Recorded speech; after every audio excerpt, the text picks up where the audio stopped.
But let's go into the draft and kind of talk about what we're going to be going and expecting to see into Game 2. Aaron? Well, of course, we're going to be starting things off now. Orange Esports still opting to be on the blue side. Natalia Atlas is gone from this sort of picks, as well as Kaja and Kufra. So, blue side, Chaku's going to be opening things up. Any sort of predictions coming from you, Faraz? What should they actually go for? Because there's a lot of picks coming in, and you've been doing a lot of great predictions in the past. So let's thanks, man. Oh wow, okay, so it's kind of impossible to do the first pick right now, but I would 100% say that Axis definitely wants to go ahead and get themselves the Selena once again. I would love to see the Selena. I think the Selena has a lot of effect. Yeah, I think it's pretty much going to be the same draft as we're saying the last time. Literally the same band, same picks for now. What about you? I do think that for now, like, definitely they're going to be playing a little bit more optimally, especially for the side of Orange Esports, because now they could either commit to sticking with their regular composition and then look to change their last ban into like something like the Roger if they didn't want to deal with it, or getting rid of the Harith. But instead they take the Harith for themselves, and now they've got a very heavily magic damage composition right now. Yeah, wow. So now that the Harith is taken away, Axis, if you want to look at the last picks, they had their Roger and their Grok that they won for. I do think they might want to pick up the Grok for themselves here. What do you guys think about that? I mean, we know that a Grok, like you guys mentioned, is very good at checking the bushes specifically. And I do think that that will be a very good option for them to go for, but maybe he has a little bit more of that support role in a sense, because now that we're looking into its Rindier, of course, getting that Esmeralda to prevent that Uranus from being picked by Orange Esports, which is kind of like a smart move as a preemptive counter before they get it all banned. But yeah. Grok is still pretty much up for the choice. They are looking to change the draft here with that 1-1 ban. So, any thoughts from you guys? Well, honestly, I think we also are forgetting the fact that Esmeralda does absorb any kind of shield. So that works for Jawhead Smart Missiles, Harith's Chrono Dash. Anything that develops a shield just makes Esmeralda much stronger. So I think even as a preemptive counter to Uranus, it's definitely going to discourage Orange Esports for locking it in. So I'm expecting to see the side lanes to be a little bit more bloody. Oh yeah, yes indeed. And of course, now that we're already having Aldous being banned away, that's a pretty much interesting ban, judging for the fact that yes, there is a change of patch, but that's definitely one hero that's going to be an ultra late game sort of play, which I already felt that even if Orange Esports leave that one in the open, that would possibly be very low chances that Aldous will come by, because there's still going to be things like, things that Axis Esports love to go by to pick, just like how they just open up the Dark Knight Falls if they ever go in for that Helgert. Yeah, I think right now, I just want to say something. Right now for Orange, what kind of tank can they go for now that they have Atlas and basically Grok and Kufra out of the way?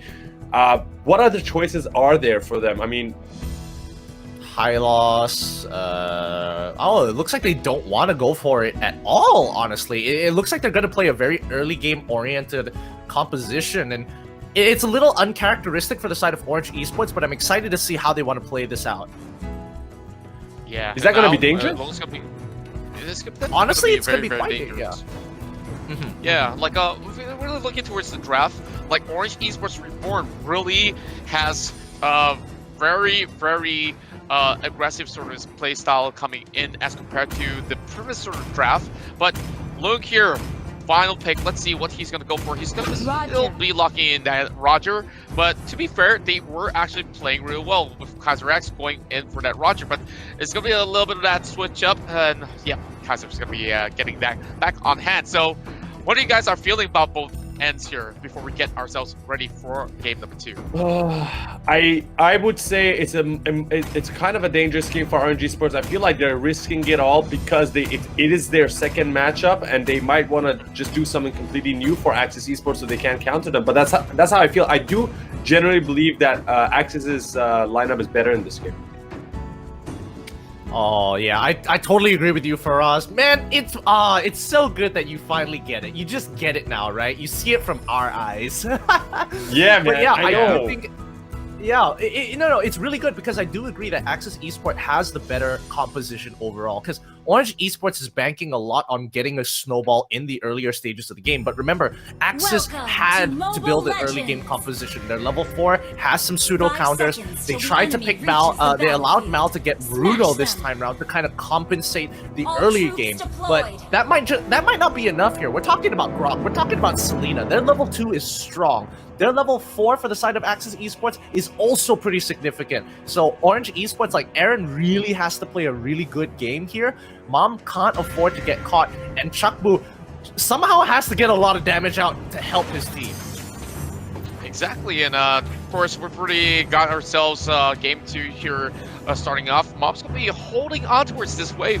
Very interesting sort of the interaction coming out as Orange Esports Reborn looking to actually take this invade already, hoping to actually clear off this camp, but Lung's trying his best to actually spot out some of these danger, and he'll still be pretty much in level 1. Now, a little bit more of that sort of movements back towards the top side. That's actually super smart, because think about it this way. Orange Esports, what they wanted to do was to deny Selena from getting level 2 as quickly as possible. So they actually decided to go kind of walk towards the top side of Axis Esports' jungle just to kind of get that information on where Long is. And the moment they found out, Jawhead, he holds the wave for mid lane, so Harith gets his level 4 on schedule while they sacrifice a wave up top because they know that Roger is going to be by himself as Lung needs to hit his level 2 off of the buff, or maybe the Wanderer. That's right, and looking at how things are going so far, Evil X is still pretty much at level 2. They're just getting pretty much scaled up through level 4, which means that the Esmeralda is going to be ready for a dive if necessary. And now we're going to see a little of that contest by the corners of the river. Oh no, Evil X forced to flick away. Yep. Oh wait, no, he doesn't silo. He tries to flicker forward, but unfortunately, it seems that Aaron didn't want to commit. He should have commit there, but unfortunately, they don't. And Orange Esports gets punished pretty hard for what looked to be a really good priority engagement from Orange Esports, now turning into a free kill for Axis Esports. That's right, a little bit of that bait and switch going on coming up from the side of Evil X, and it's just by a little bit of that sort of a hit coming out. They could have actually taken down Evil X before First Blood, but he responded so well towards that aggression by that corner of that bush. And now with that being said, we're looking at that sort of goal favoring the side of Axis Esports in the early phase. But we're looking at Mal here escorting Chakbu in towards their lane. But Kid Meepo is definitely going to look for this time. They know that Chakbu's right there. Oh! Instantaneously goes in, flying off from that sort of commotion. But Kid Meepo tries to actually line up his Wither Dragon, but here comes Mondo. Oh, great defense coming in from Orange Esports. Can they get one more? Yes, they do. Mal's ultimate was unfortunately able to bounce off the beetle to get Grok there. Nicely played by Orange Esports. They were just buying time. They held on to their battle spells for as long as possible. When someone flickers, you flicker as well. Kid Meepo just could not find the right target. Yeah, and of course, with that being said, Mom's going to dive right in to try to take that buff. And of course, that actually gave Axis Esports quite a lot of scare. But of course, with that being said, that defense right down below, perfect execution, as they definitely were patient enough to actually outmaneuver Axis right there. But with that being said, Aaron now tries to actually solo off this turtle. They should be able to actually get it if members of Axis Esports does not respond to this. It looks like they're gonna reset. They are expecting a rotation from Kid Meepo. He finds Aaron, Way of the Dragon into Aaron now. Can he get out of there? No, he cannot. As Evil X uses his Guardian Spear, just the edge of it to catch it. Oh, what in the world?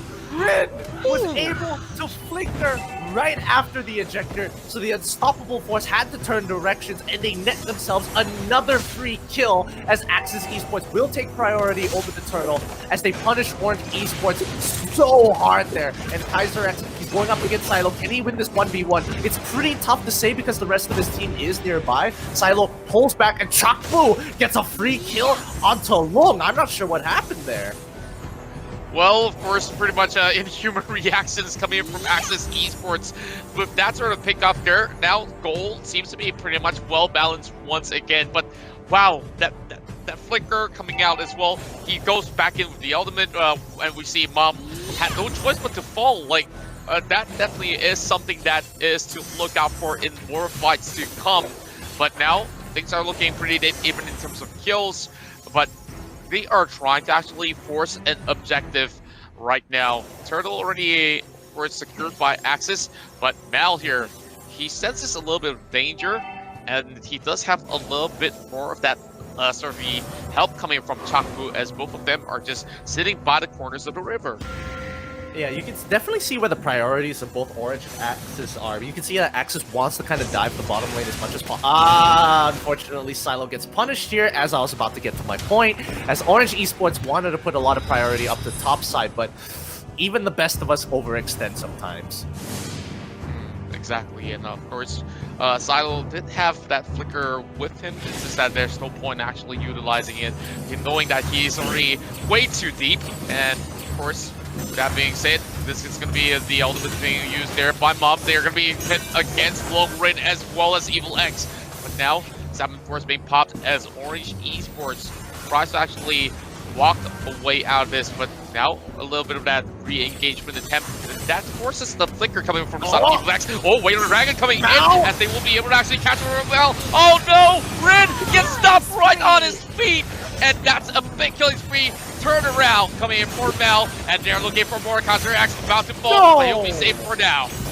Oh my goodness, Aaron going in for the dive as well. That will be one more kill in favor of the side of Orange Esports, and they will open up that mid lane tower. This is what they wanted. Like, Orange Esports was looking for an opportunity, and Vin, he got very close to killing Mal, but Mal held his ultimate until the very end, right after he flickered. I don't think they're going to look for any big engagement until Mal gets his flicker again, so expect to see him really participate in a fight in the next 80 seconds or so. But right now, it's looking pretty good for Orange Esports here, as they now have the tempo. I just hope that they don't make the same mistake like they did the last time, where they kind of gave up that tempo later on into the game. That's right, and of course, with Axis here actually doing so much, they really need to actually hold on for now, and of course, stop a lot of all these early aggressions here, because Orange Esports now does have that sort of power spike that we are talking of. A TJ shield being bought there by Evil X. More pushes coming in, as Orange Esports looking to split up and dominate the entirety of this top side, as they will secure that top lane turret. And this is what Orange Esports had to do last game, you know, to kind of keep their foot on the gas as much as possible and force Axis Esports to either match their tempo or just crumble under the pressure. Like, OE right now, they have to be super aggressive. They have to make sure that Axis doesn't have space to breathe. And now they're going to go on to a very dangerous dive on the Kid Meepo, but luckily, Mom has adapted very well. Kid Meepo shouldn't pose a little bit too early, gets caught out by the ejector and unstoppable force. So a little bit of changing, a little bit in the combo change coming in from Jawhead, being very effective in this particular matchup as Axis Esports, again, looking to kind of match the tempo.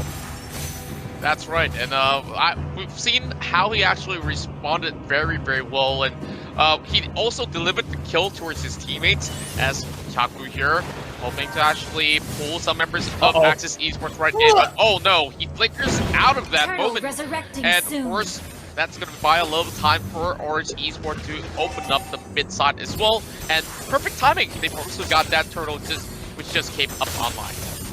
Yeah, they've lined up the timings of their objectives very nicely. And Mom, really nice with the ejectors. Like, I haven't seen Mom whiff an ejector before, honestly. Like, if he needs to get a target, he will get the right target. If it's a teammate, he'll get the teammate. I don't know how he does it so precisely. Yeah, I definitely would say that they've gotten pretty much used to some of all these sort of contests, and now we are actually having Orange Esports running on the ticking clock. They definitely have this sort of lead right now, but how long can they just keep up? Because now Axis Esports should be scaling on their way, hitting the 10-minute mark from here. But both tanks just saying hi to towards each other. But Axis Esports, they cannot go anywhere near the jungle as of yet. It's being predominantly occupied by the rest of Orange Esports, as there's even more waves that they need to actually clear up from the bottom side. And 1 minute later, we might just see a little bit more of that sort of a hustle for them to get near that Lord.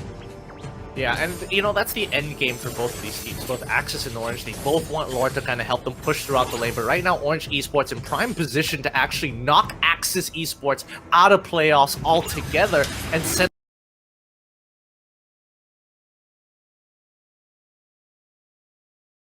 them back to, you know, next season's qualifiers if this doesn't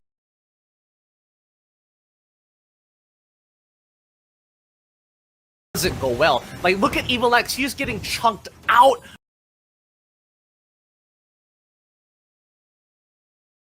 by Chakbu right now. And if he can't take that, if he can't face tank that damage, like, he loses so much value in the game. Wait, check Yeah, out Low. like, oh man, what exactly is he up to? Right at the back, he's hoping to assassinate somebody, and oh my goodness, the Abyssal Arrow exposes him as he's hoping to actually assassinate Taku, but the top side turret has been opened up, which means that Axis Esports need to respond towards this mid lane push as well. Oh no, 2 turrets crumbled in a go, and that's without a single Lord coming in. It's going to be Evil X over the back as well. Well, Aaron coming in to shred them down with the zombie force being popped up, and with only 4 members left, they are opening up the entirety of the base. What a clinical decision coming in from Orange Esports. And now this might just be that is a perfect detector opening up that fight. Kimiko will fall, and this is going to be a 2 in a row coming from Orange Esports report, and they will team wipe them all together with a scoreline of 11-4. Orange Esports report will make it to the next stages of the playoffs. Oh, what a beautiful game that was. Honestly, Mao played a great game, and I'm pretty sure he's going to get MVP one more time, and maybe arguably Aaron, but